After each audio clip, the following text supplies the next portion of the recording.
সকালে রান্না না থাকলে একটু লেট করে উঠি। রাতে যেহেতু রুটি খাইছি, রাতে রুটি একটু বেশি করেই নিয়ে আসছিলাম যে সকালের জন্য রেখে দিব। সকালে এই রুটিটা কিন্তু ফ্রাই প্যানে গরম করলেই হয়ে যায়। এটা হচ্ছে নান রুটি। তো না সরি ভুল হয়েছে, নান রুটি না, এটা হচ্ছে তন্দুর রুটি। তো একটু ফ্রাই প্যানের উপরে দিয়ে এই পাশে ওই পাশে একটু সেঁকা দিলেই কিন্তু গরম হয়ে যায়। ফ্রিজে হাঁসের গোশত ছিল, বের করলাম।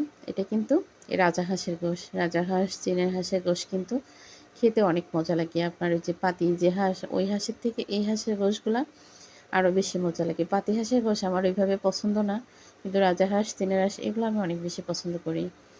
তো যাই হোক, সকালবেলা সবাই একটা একটা রুটি আর হচ্ছে যে গোশত গরম করলাম সবার জন্য। তো দেরি করে উঠতে উঠতে এতটাই দেরি করে উঠছি, ঘুম থেকে উঠে দেখি যে 9:30 বেজে গেছে। আর আজকে বাসায় যে মেয়েটা কাজ করে, ওর আম্মু আসে না এখন, ও আসে, খালা এখন আসে না। খালা সপ্তাহে একদিন আসে, শুধুমাত্র মানে ওয়াশরুম ধুয়ে দেওয়ার জন্য খালা একদিন আসে।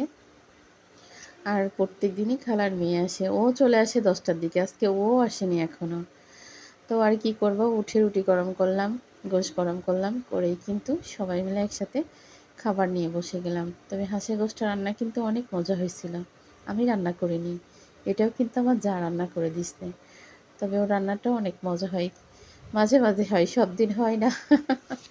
আসলে হাজারো যে প্রফেশনাল বাবুর্চি, তারও মাঝে মাঝে একটু